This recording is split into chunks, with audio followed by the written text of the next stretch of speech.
Bienvenidos. El tiempo maya es circular, avanza hacia adelante y hacia atrás simultáneamente. Nunca termina, lo conforman ciclos que han existido siempre y que seguirán existiendo eternamente. Es el respirar de Hunabku, el respirar de Dios. Esos ciclos también los tenemos nosotros internamente para permitir la transformación de nuestra mente y la evolución de nuestra civilización hacia la armonía. En este programa veremos algunos sistemas humanos que se transformarán para pasar del miedo al amor y los sentidos que desarrollaremos en esta transición. La primera profecía muestra al universo como un proceso de ciclos eternos a distintas escalas, a nivel galáctico con ciclos de 26.000 años y a nivel personal con vidas de 70 años que se viven inscritas en esos ciclos mayores. La primera profecía anuncia el final del presente ciclo.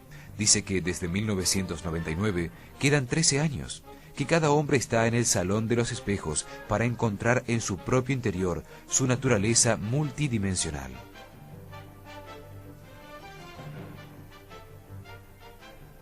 Dice que nuestro Sol gira alrededor de Alcíone, el Sol central de las Pléyades, y que ambos sistemas giran alrededor del corazón y la mente de Hunabku en el centro de la galaxia, en un giro que dura 200 millones de años.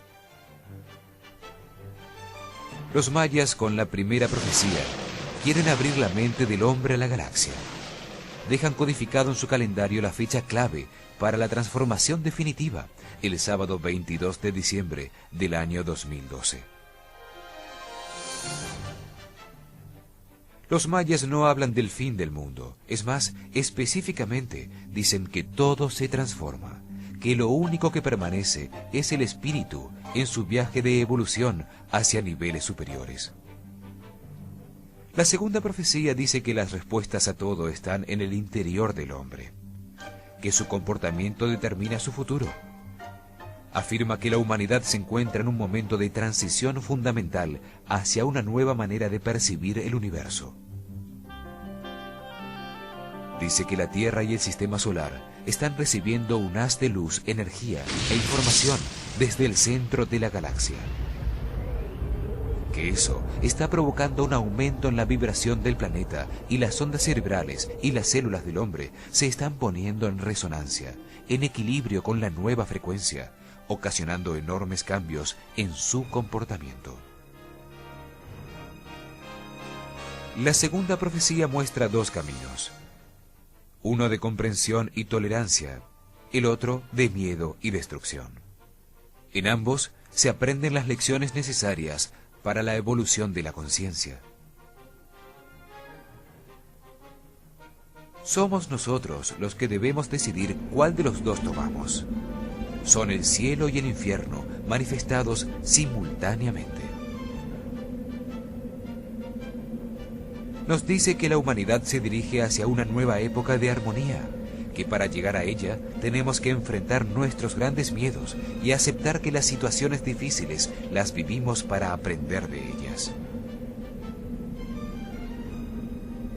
Conservando la paz en cualquier situación que vivamos, por difícil que sea, podremos mantener y aumentar nuestra energía interna, produciendo un estado de vibración alta y un estado de respeto por todo lo que existe. Las situaciones difíciles estarán en nuestras vidas mientras necesitemos aprender algo de ellas.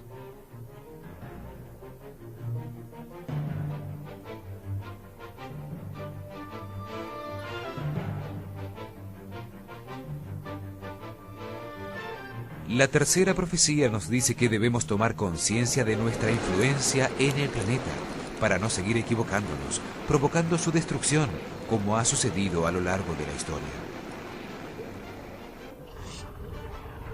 Nos dice que los procesos de industrialización sin sentido ecológico han provocado con sus desechos un aumento general en la temperatura del planeta. Que esto se acentuará con el aumento de la actividad del Sol, causado por la energía que se recibe desde el centro de la galaxia, ocasionando grandes cambios en el clima y en los vientos.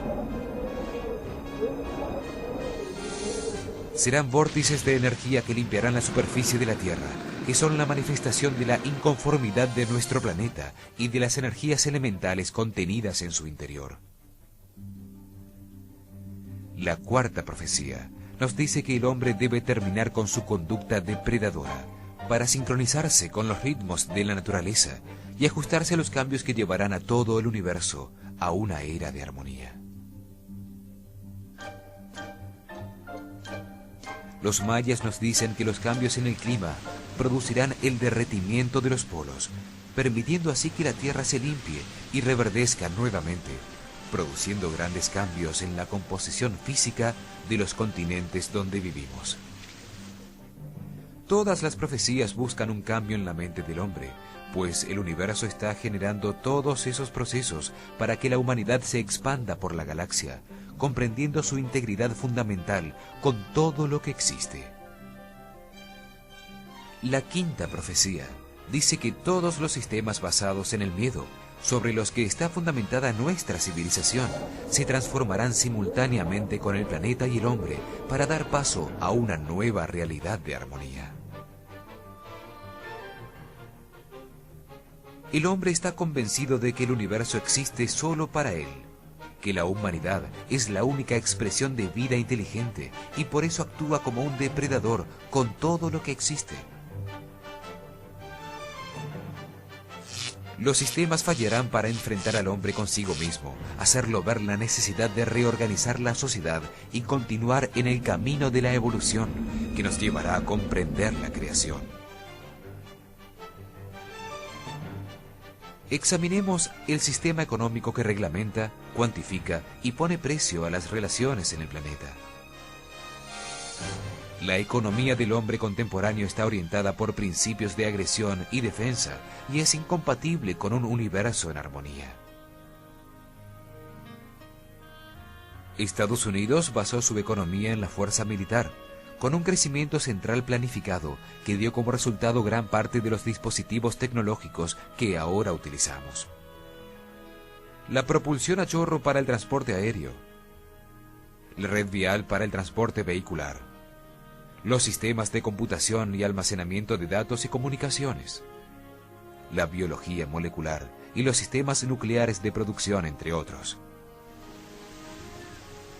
Parece ser una economía libre y sin planificación central, debido a la competencia de bienes y servicios en el mercado y la distribución de artículos de consumo basados en la tecnología.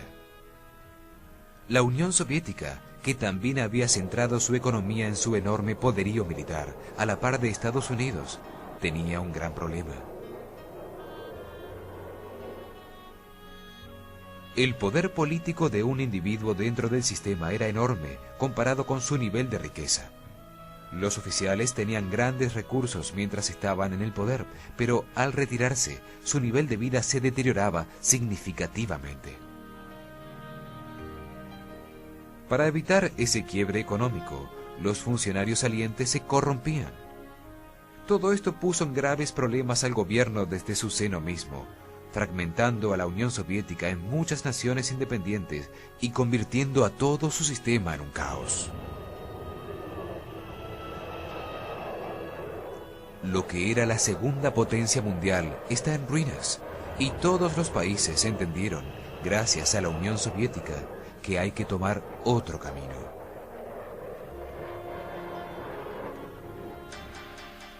China también concentró su economía en su fuerza militar. Incluso sus fuerzas armadas producen artículos de consumo y tienen canales de distribución propios. Su economía logró evadir la crisis financiera porque no permitió que su moneda pudiera ser convertida libremente en dólares, poniéndola fuera del alcance de las especulaciones financieras. El hombre moderno está intentando aprovechar al máximo su dinero en el menor tiempo posible, sin importar qué tenga que hacer para lograrlo o cuáles sean sus repercusiones sobre el bienestar general. El eje Estados Unidos-Europa-Japón bajó con éxito sus costos de producción, aumentó sus utilidades y su nivel de ahorro y se encontró con enormes recursos financieros. decidieron aumentar sus mercados, repitiendo la estrategia empleada al final de la Segunda Guerra con Japón y Europa, inyectando masivamente dinero en las economías de Latinoamérica, India, Pakistán, el sureste de Asia, Corea y China. Los precios de las acciones subieron, asumiendo un crecimiento similar al de 1945, y una política de libre movimiento de bienes y capitales se implementó en todo el mundo. Invirtieron entonces enormes cantidades de recursos en miles de proyectos y acciones que no produjeron una expansión de la producción industrial, sino que solo buscaban la especulación financiera.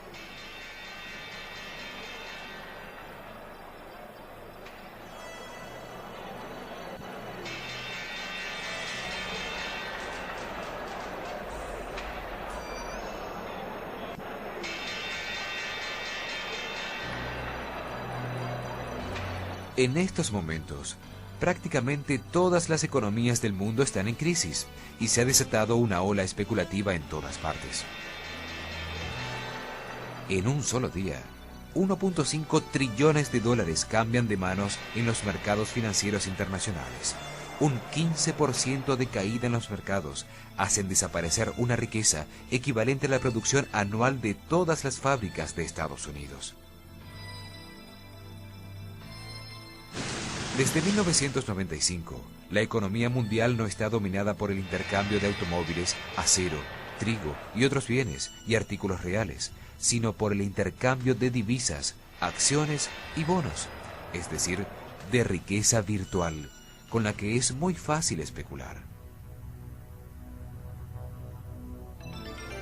Hay más dinero que nunca circulando entre los distintos países en búsqueda de la mayor utilidad en el menor tiempo.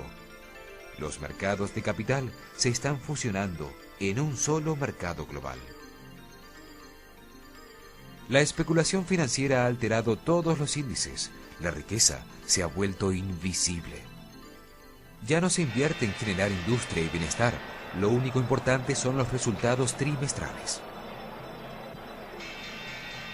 Hay un 140% más de dinero en el mercado de capitales de los Estados Unidos que el que está empleado en la fabricación de bienes, muy por encima del punto especulativo más alto al que se llegó en 1929, antes del derrumbe financiero. El índice industrial Dow Jones aumentó 4 veces desde 1990. Hoy está por encima de los 11.000 puntos.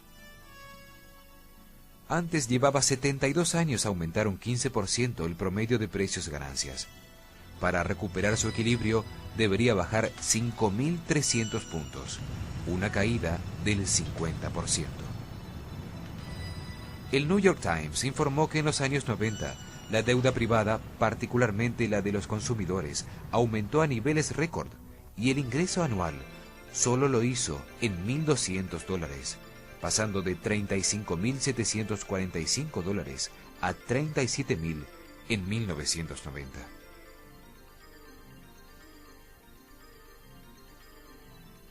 El síndrome de la tarjeta de crédito se ha vuelto un mal común. El hombre se endeuda más allá de lo que gana, poniendo su economía personal en la cuerda floja, y eso se refleja en todos los niveles. La especulación en torno al capital financiero condujo a una situación económica mucho más delicada que la de 1929, antes del derrumbe de la bolsa en 1930.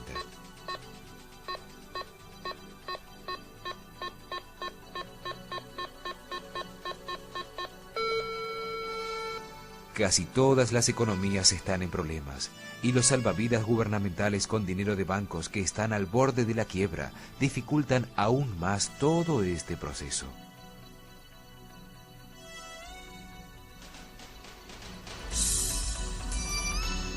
La quinta profecía maya dice que el dinero dejará de usarse como medio de intercambio, y los síntomas que surgen desde distintas partes del mundo parecen confirmarlo.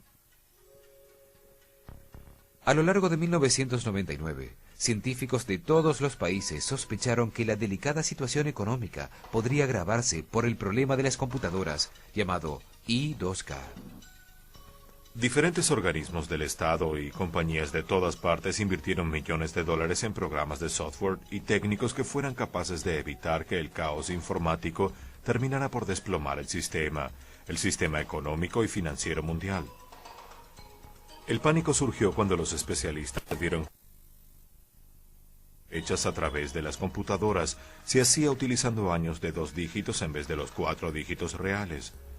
Las tarjetas perforadas en los años 50 y 60 tenían grandes limitaciones en cuanto a la cantidad de información.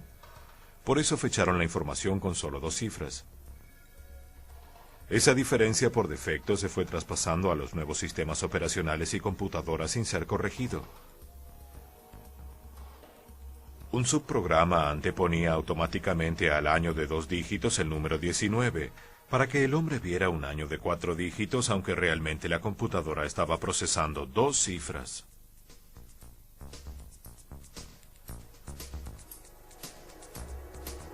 La transición de 1999 al 2000 haría que las computadoras a las que no se les hubiera corregido el problema regresaran al año 1900, con lo que todos los datos almacenados en sus archivos pasarían a ser posteriores a la fecha en que se encontraría la computadora, con lo cual todas las operaciones darían resultados equivocados. A pesar de las predicciones, la red informática sobrevivió al I2K. Aparentemente el nuevo año había comenzado sin problemas, pero en pocos meses un nuevo hecho amenazó con poner en jaque a todo el sistema informático. Nuevos virus se propagaron por todo el mundo, afectaron los sistemas operativos de cientos de miles de máquinas, paralizando la actividad de una enorme cantidad de empresas durante semanas. A esto se suma el peligro de los hackers, piratas informáticos que rompen con la seguridad de las computadoras y pueden acceder y alterar cualquier información confidencial almacenada en un disco rígido. Además, con el surgimiento del comercio electrónico en la actualidad, es posible robar un número de tarjeta de crédito que esté viajando por Internet y hacer compras ilimitadas a través de la red. Miles de usuarios pueden quedar en bancarrota sin que sea posible comprobar quién efectuó la compra. Todos estos peligros pueden tener gravísimas implicancias para la economía mundial. Los sistemas de control de tráfico aéreo, las aduanas, las redes de transporte, los sistemas de telecomunicación, las redes de distribución de alimentos y las de electricidad son solo algunas de las ramas que se verían afectadas. Existen situaciones de alto riesgo en el sistema económico y en el de manejo de información. Y si a eso le agregamos el aumento en la actividad del Sol, que puede causar daños irreparables en los satélites, la situación se complica. Con las llamaradas solares se recibe una dosis inusual de rayos ultravioleta que expanden a la atmósfera superior de la Tierra, disminuyendo la presión que existe sobre los satélites que están a baja altura. Esto los hace bajar su órbita a una mucho más rápida, perdiéndose contacto temporal con ellos en el mejor de los casos e interrumpiendo todas las comunicaciones del planeta. También puede suceder que los 19.000 objetos que se encuentran en la órbita de la Tierra, al recibir una alta dosis de electromagnetismo del Sol, vean dañados sus componentes electrónicos y dejen de funcionar para siempre. Al afectarse la ionosfera por las extraordinarias emisiones solares, se producen alteraciones en todas las comunicaciones de radio y televisión, pues es en esa capa de la atmósfera en donde se transmiten y se reflejan las distintas frecuencias. Tenemos entonces que la economía y las comunicaciones son sistemas muy frágiles e interconectados a todos los demás. La red eléctrica es especialmente sensible a las llamaradas solares, como ocurrió durante 9 horas en todo Quebec, en 1989. El sistema de electricidad es la columna vertebral de nuestras sociedades contemporáneas. Si fallara, fallarían uno tras otro todos los demás sistemas, como fichas de dominó que caen consecutivamente. Se dice que un sistema es igual de fuerte al más débil de sus componentes o eslabones. Imaginemos cómo reaccionaría nuestra sociedad a todos estos sucesos simultáneos. La comida comenzaría a escasear, las comunicaciones serían imposibles, el tráfico enloquecería en todas las ciudades, la economía se paralizaría. La mayoría de la gente perdería la razón, comenzarían los desórdenes civiles que por la cantidad de gente involucrada desbordarían todas las expectativas y controles de los gobiernos.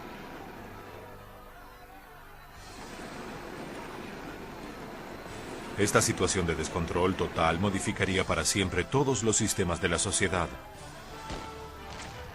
Los sistemas religiosos basados en un Dios que infunde miedo también entrarían en crisis. Surgiría un solo camino espiritual común para toda la humanidad, que terminará con todos los límites establecidos entre las distintas maneras de ver a Dios. El nuevo día galáctico está anunciado por todas las religiones y cultos como una época de paz y armonía para toda la humanidad.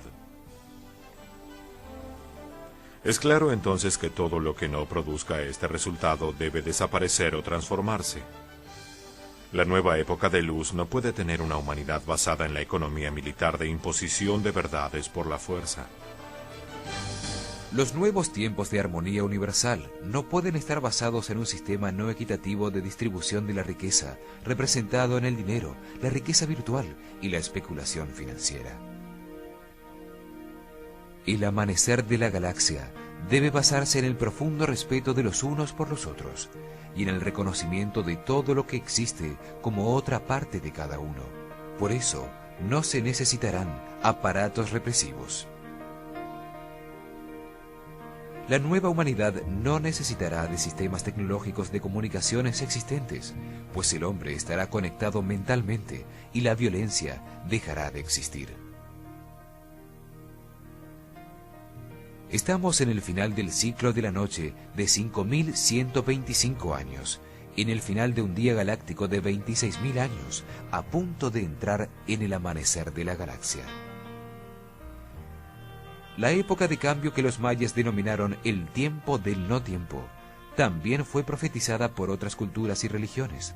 Todas coinciden en que está a punto de suceder un cambio de grandes proporciones.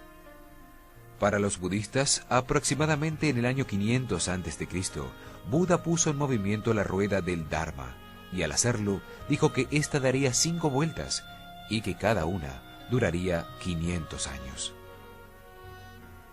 Y al final del último giro, aproximadamente en esta época, vendría un período de caos que conduciría a una nueva fase en la evolución de la conciencia y a cambios sin precedentes en el hombre.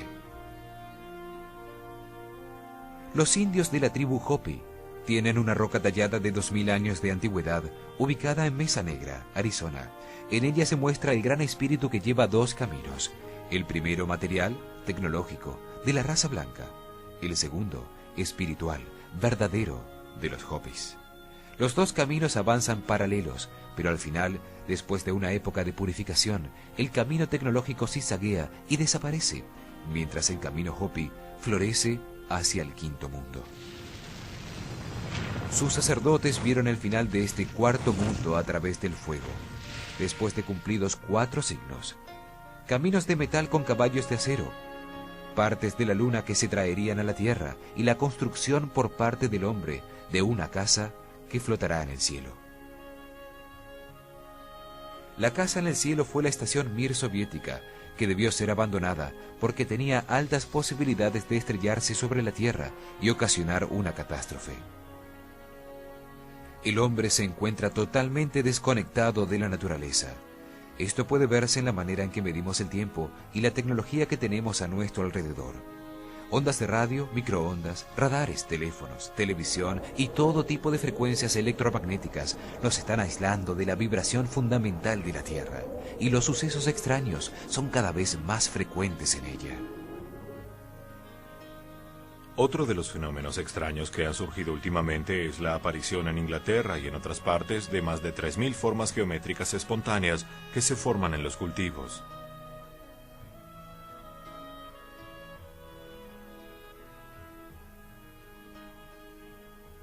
Sobre estas formas apareció en la televisión hace algunos años un programa en el que 2 británicos llamados Doug y Dave afirmaron que ellos los habían hecho para obtener la atención de todo el mundo. Esta información hizo que no se tomara en serio la aparición de estas formas geométricas.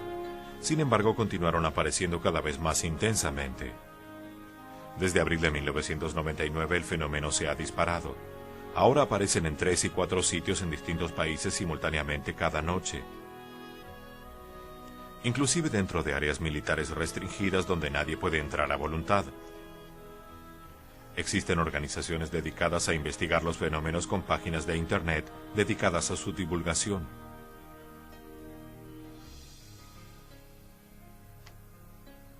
Lo curioso es que en distintos lugares donde las formas aparecieron el año pasado, ahora vuelven a aparecer iguales pero con la imagen negativa, es decir, donde antes las espigas estaban inclinadas, ahora crecen derechas, y viceversa. Estudios científicos han encontrado que todas las espigas o plantas que conforman el dibujo no mueren, sino que al contrario producen un 40% más de fruto que las no inclinadas. Otra cosa bastante curiosa es que aparecen alrededor de sitios sagrados y significativos como Stonehenge, Glastonbury y Avebury. Lo más sobresaliente es que las formas tienen unas medidas que se ajustan exactamente a las proporciones que se encuentran en los intervalos perfectos de la escala mayor musical, a la música de las esferas. Es bastante improbable que la proporción diatónica se obtenga por casualidad. Es probable que la naturaleza se esté manifestando en formas incomprensibles para nosotros. Definitivamente algo está sucediendo. La transformación del mundo comienza con un cambio de la mentalidad de cada uno de nosotros, tomando conciencia de lo que sucede a nuestro alrededor y en nuestro propio interior. Solo así ese cambio se hará posible. El juego de la pelota se llamaba en maya Pok Ta Pok, por los sonidos que producía la pelota en su rebote por las paredes del campo. El campo de juego era un templo donde se realizaba una actividad sagrada para pedir la aparición de la lluvia. Allí se seguían los movimientos del sol, representado por una pelota de elástico caucho. El caucho, un látex o savia lechosa extraído del olcuaitl o árbol del hule, al secarse en unos recipientes circulares hechos con la corteza de las calabazas, los jicalli, formaba la pelota. El caucho era un material sagrado para los mayas, representaba la sangre de la naturaleza, su elasticidad y su movimiento palpitante. Con él untaban papeles que quemaban como ofrenda a las distintas esencias, a la lluvia, al viento, a la madre tierra y sobre todo a Kinich Ahau, el sol dador de la vida. En el juego se pedía por la fructificación de la naturaleza, que solo se podía dar con la lluvia que traía Chak, la esencia de la lluvia. La superficie de juego tenía forma de H, y en su centro tenía 2 muros en forma de talud, en los que la pelota rebotaba hacia los jugadores en el centro y los extremos de la cancha.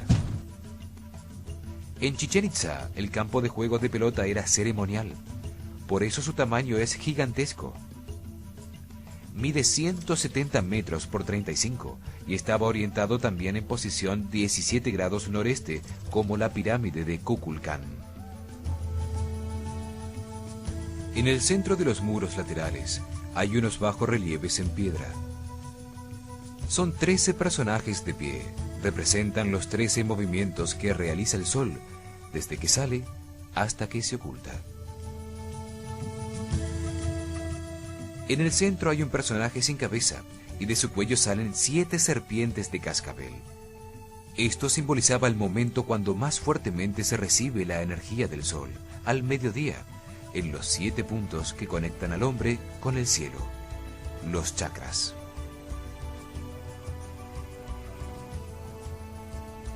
Los mayas sabían que estos puntos estaban conectados a la columna vertebral, por la que se movían esas energías, a la que veían también como la forma de una serpiente, el Kundalini hindú. En estos puntos se encuentran los sistemas glandulares que transforman las energías sutiles del universo en las sustancias que necesitan los órganos del cuerpo para funcionar adecuadamente. El personaje también lleva una rama de flores y frutos que representan la vida y la fertilidad que se obtienen del sol. En su mano izquierda lleva su propia cabeza, representando así el dominio de la mente y del ego paso necesario para trascender. Se ha pretendido decir, por este bajorrelieve, que los mayas cortaban las cabezas de los jugadores que perdían. Nada más infundado en una civilización basada en el amor. Simplemente no se entendió su significado real. Lo mismo sucede con otros bajorrelieves que muestran a un hombre con el brazo levantado, con un corazón en la mano, dirigiéndose hacia Hunabku. Estas imágenes deben ser interpretadas como símbolos, como parábolas, como una representación de su relación con Dios.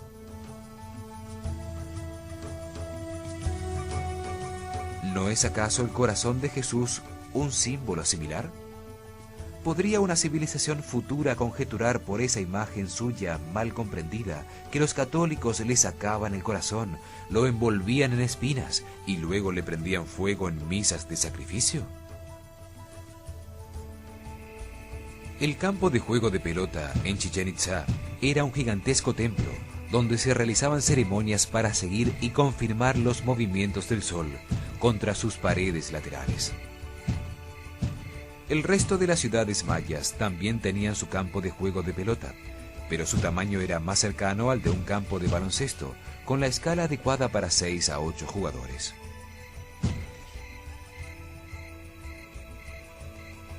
Los contendientes portaban un cinturón de cuero de venado, el maxtle, para protegerse las caderas.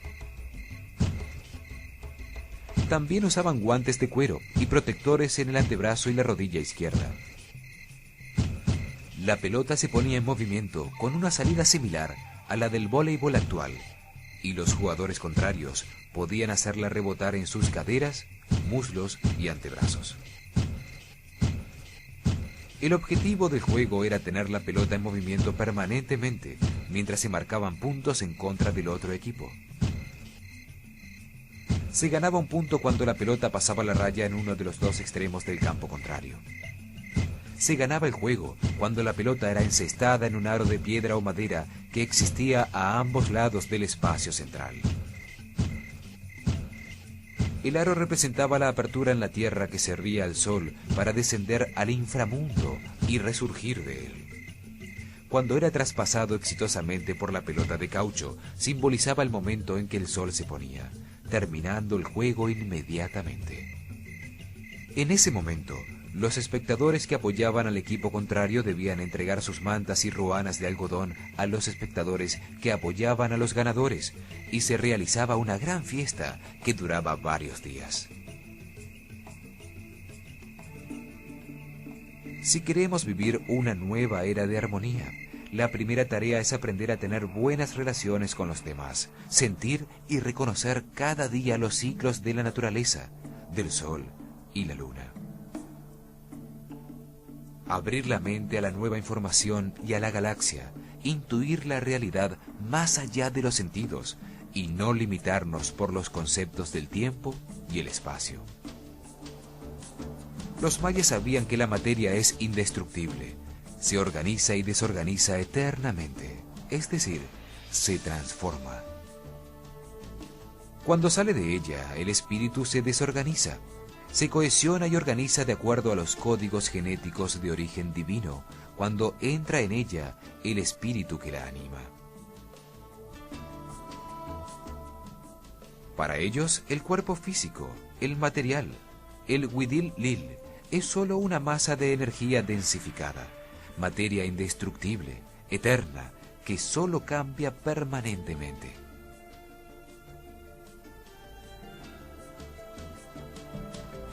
Se organiza gracias a lo que nosotros llamamos ahora el ADN, o ácido desoxirribonucleico, que ellos veían como una información codificada originada en Hunabku, en Dios.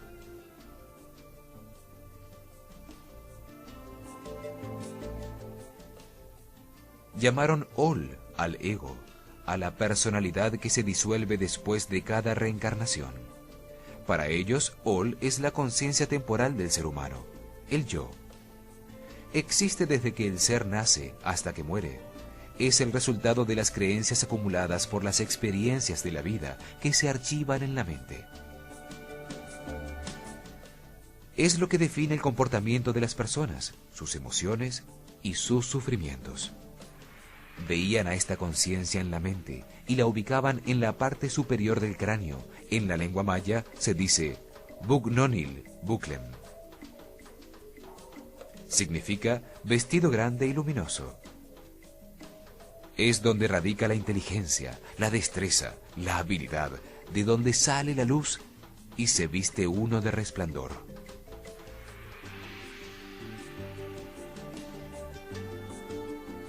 Allí se almacenan las creencias, la cultura y las costumbres que determinan la estructura social y el comportamiento de todos los hombres.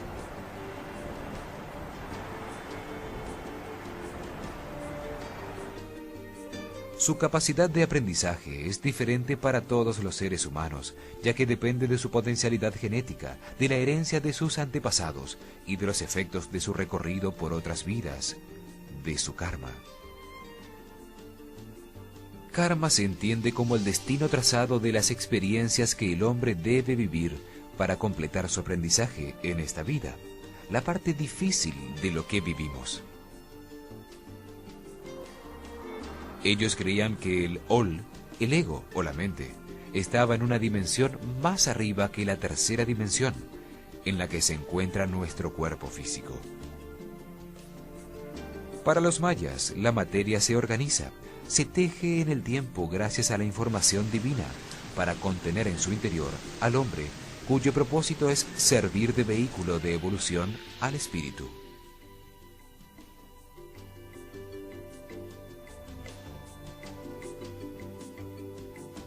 El espíritu, o Injan, como lo llamaban ellos, es la conciencia permanente de todo ser humano. Existe antes de encarnarse en un cuerpo y permanece después de la muerte física. El espíritu es lo que realmente evoluciona hacia la perfección. Cada vida aumenta con sus experiencias vividas, con su Ol, con su ego. La personalidad es la que genera el proceso de evolución durante cada vida. El espíritu es la conciencia permanente, no se desorganiza ni se pierde nunca. Solo aumenta su comprensión sobre la creación con las experiencias vividas por las distintas personalidades en sus sucesivas encarnaciones. Esta parte del ser está en una dimensión aún más alta que la de la mente. Es la que permite o determina el cambio de las civilizaciones, de las estructuras sociales, de los cambios de comportamiento cuando evoluciona la mente. Así pasamos de la monarquía absolutista a la democracia que vivimos. Así pasaremos a escoger a nuestros gobernantes no por la cantidad de votos, sino por su sabiduría evidente. Los mayas dicen que el Ol, la personalidad de cada hombre, está sometida a influencias simultáneas de fuentes variadas y de mundos diversos. Influencias energéticas del Sol, de la Luna, de los planetas, influencias de las estrellas que se reciben simultáneamente, solo que con el predominio de unas sobre las otras. Según el momento, activan los 7 puntos de contacto del hombre con el universo. El manejo energético consciente de la energía interior captada por los 7 chakras produce fenómenos psíquicos y físicos que no han sido hasta hoy explicados científicamente. Ellos creían que la energía sagrada que se crea por la apertura espiritual activa el hipotálamo y las glándulas pituitaria y pineal, ampliando el espectro de percepción de nuestra mente. La activación de estas glándulas advierte al organismo que ponga a funcionar una parte de nuestro código genético que no solemos utilizar. Solo utilizamos 20 codones de los 64 que tenemos instalados.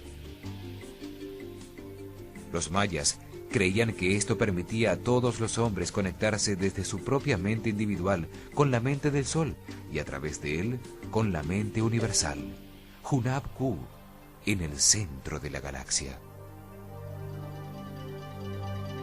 practicaron la transferencia remota y espontánea de información entre los chilames, los sacerdotes del sol. Está comprobado que hay formas energéticas generadas por el organismo humano que son percibidas por otros seres humanos o registradas cuando sucede el movimiento de objetos inanimados. Todos hemos tenido un déjà vu, una sensación de que lo que estamos haciendo ya lo habíamos hecho en un tiempo pasado, en otro sitio. Nos muestra una realidad distinta a la presente, pero igualmente válida. Existen unas formas energéticas ya conocidas por los científicos, como la radiación electromagnética, la radiación ultravioleta del núcleo por las células, la radiación térmica del cuerpo o los voltajes registrados en las células y en la piel. Hoy hemos comprobado la existencia de la telepatía o transferencia de información entre seres humanos por medios distintos a los normales, de voz y señas. Un ser humano transmite o induce la información y otro la percibe. Los chilames mayas realizaban curaciones energéticas convirtiéndose en transformadores de la energía del sol.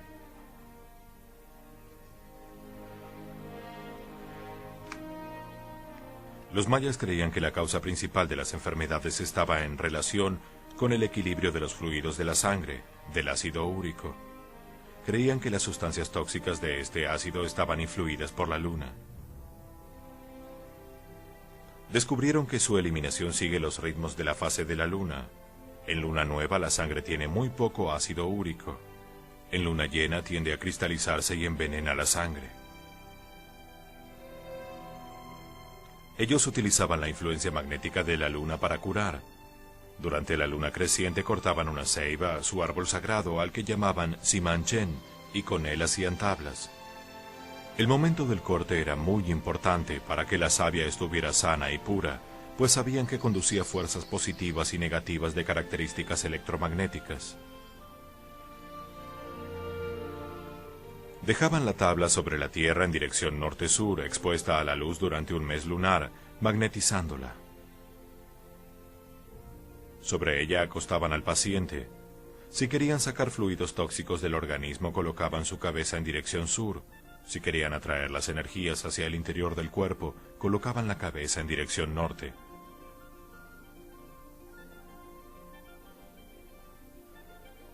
La psicoquinesis es la capacidad del ser humano de generar energía o de usar la que tiene a su alrededor para mover objetos a distancia en el espacio. Se han comprobado efectos de flexión y fractura de la materia a distancia como los realizados por Uli Heller y Seki Guchi-Jun. La puerta para convertirnos en seres multidimensionales ya está abierta. Jesús fue uno de los que la utilizó y nos dejó un mensaje en el que dijo que nosotros haríamos proezas iguales o mayores que las que él había realizado. El Códice de los Chilames, uno de los cuales fue Chumayel, habla sobre la clarividencia o el conocimiento remoto de acontecimientos de nuestra época, de fenómenos o eventos de tiempos futuros como la predicción de la llegada de Cortés. Los mayas sabían que el universo existe gracias a la polaridad, dos fases contrarias, una positiva y la otra negativa, que conforman la eterna dualidad. La llamaban Omeyotl. Esta polaridad se manifiesta en el día y en la noche, una fase activa y una pasiva. Llamaban Jia a la fase positiva, a la claridad del sol, la actividad, lo masculino, el verano, el cielo, el calor.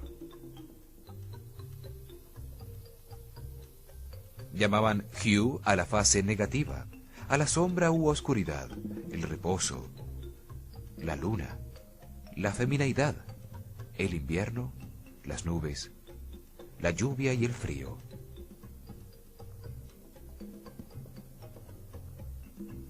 Hia-Hu es la oposición entre el día y la noche, la claridad y la oscuridad, el calor y el frío, la sequedad y la humedad, la vida y la muerte. encontraron que estas dos fases no eran absolutas, es decir, se transforman permanentemente la una a la otra. Algo de la una contiene a la otra. Es decir, ondulan afectando a toda la naturaleza y todos los acontecimientos. El hombre es el resultado de esa eterna dualidad. Todos tenemos una parte masculina y una femenina. Los dos principales movimientos son la rotación y la traslación. Sin ellos, nada tendría vida. Para los mayas, el secreto del manejo del tiempo está en la sincronía con el presente. El pasado no existe y no tiene sentido preocuparnos por el futuro.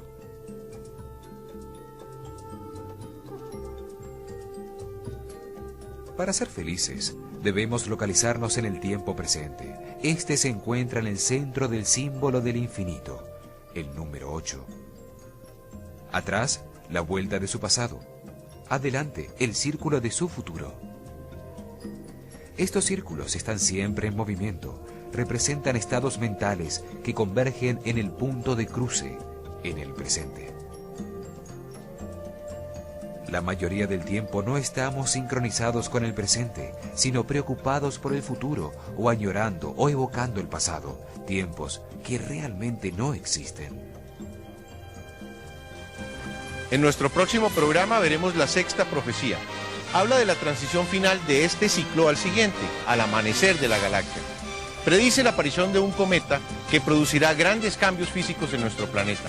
Acompáñenos en su canal Caracol.